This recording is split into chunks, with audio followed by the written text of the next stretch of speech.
લક્ષ્ય ન્યૂઝ, એક નજર, એક લક્ષ્ય.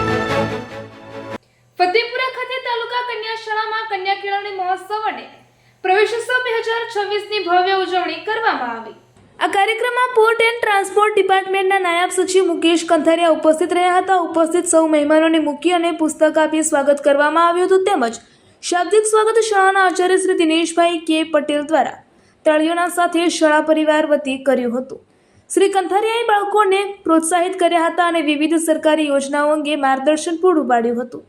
તેમણે રાજ્ય સરકારની મધ્યાહન ભોજન યોજના, પૌષ્ટિક આહાર યોજના તેમજ આંગણવાડીની બાલ શક્તિ, માતૃશક્તિ અને કિશોરી શક્તિ જેવી યોજનાઓનો મહત્તમ લાભ બાળકો, કિશોરીઓ અને માતાઓ સુધી પહોંચાડવા પર ભાર મૂક્યો હતો. તેમણે જણાવ્યું હતું કે આ યોજનાઓ સિકલ સેલ એનેમિયા જેવા રોગોની નાબૂદીમાં મદદરૂપ થઈ શકે છે. આ મહોત્સવ અંતર્ગત બાલવાટિકામાં 18 બાળકો, આંગણવાડીમાં 15 બાળકો અને ધોરણ 1માં 5 બાળકોને પ્રવેશ આપવામાં આવ્યો હતો.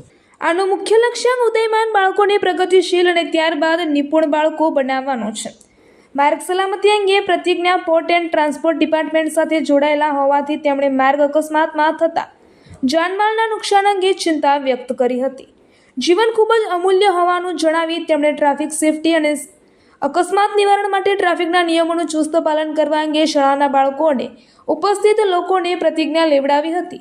અંતમાં તેમણે આશા વ્યક્ત કરી હતી કે આ બાળકો ભારતનું ઉજ્જવળ ભવિષ્ય બનશે અને વિકસિત ગુજરાત થકી વિકસિત ભારતનું સ્વપ્ન સાકાર કરશે.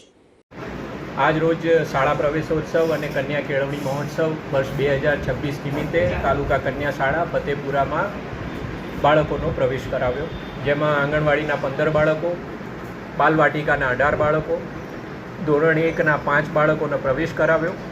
સાથોસાથ NMMSમાં 1, CETમાં 7, જ્ઞાન સાધનામાં 9 અને ગણિત વિજ્ઞાન પ્રદર્શનમાં 2 બાળકોને પ્રોત્સાહક ઇનામો આપ્યા. રાજ્ય સરકારની મુખ્યમંત્રી પૌષ્ટિક આહાર યોજના હોય કે મધ્યાહન ભોજન યોજના હોય તો એનો પૂરતો લાભ લે, શાળાની અંદર નિયમિત હાજરી થાય, બાળક મધ્યાહન ભોજનના લાભ લઈને શારીરિક રીતે મજબૂત બને, માનસિક એનો વિકાસ થાય, ફાઉન્ડેશન લર્નિંગ થકી બાળકને ધોરણ 1 અને 2માં જ લખતા વાંચતા આવડી જાય, એના માટે સરકારનું પૂરેપૂરું ફોકસ છે. તો હું આશા રાખું છું કે ફાઉન્ડેશન લર્નિંગ ઉપર શિક્ષકો મહેનત કરે, વાલીઓ પણ નિયમિતસર પોતાના બાળકોને સ્કૂલમાં મોકલે અને બાલવાટિકા ધોરણ 1 અને ધોરણ 2માં જ લખતા વાંચતા આવડી જાય, સિમ્પલ દાખલાઓ સોલ્વ કરતો થઈ જાય તો આગળના જે ધોરણો છે, આગળના જે અભ્યાસ છે એમાં પણ એ સારી રીતે એનું પરફોર્મન્સ આપી શકે.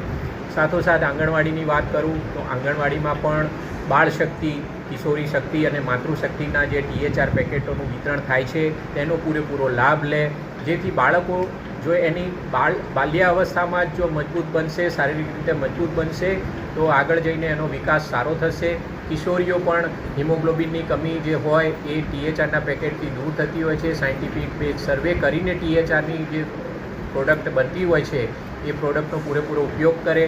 બાળકોને આંગણવાડીમાં પણ માતાઓ નિયમિત મોકલે, જેથી આંગણવાડીની બહેનો એમને સરસ મજાની વાનગીઓ જમાડી શકે, થોડું એમને શૈક્ષણિક કલ્ચર પણ આપી શકે અને થોડું ઘણું એમને શીખવાડી પણ શકે, જેથી આપણને બાલવાટિકા અને ધોરણ 1ની અંદર સારા બાળકો, જે તંદુરસ્ત બાળકો મળે અને થોડું ઘણું એમનું બેકગ્રાઉન્ડ પણ હોય કે જેથી કરીને એ સારી રીતે ભણી શકે. સાથોસાથ હું પોર્ટ એન્ડ ટ્રાન્સપોર્ટ ડિપાર્ટમેન્ટમાંથી આવું છું.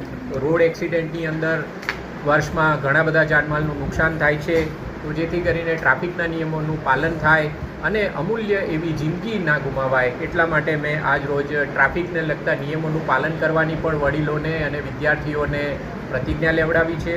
આશા રાખું છું કે આજના જે બાળકો છે તે ભારતનું ભવિષ્ય છે અને વિકસિત ગુજરાત થકી વિકસિત ભારતનું જે સ્વપ્ન આપણે જોઈએ છીએ એ સાકાર કરવા માટે આજના જે બાળકો છે એ ભવિષ્યના આપણા એ તરફના સારથી છે. તો મને 100% આશા છે કે આજનું જે ફ્યુચર છે, આપણું બાળક છે એ વિકસિત ગુજરાત થકી વિકસિત ભારતનું સ્વપ્ન 100% સાર્થક કરશે.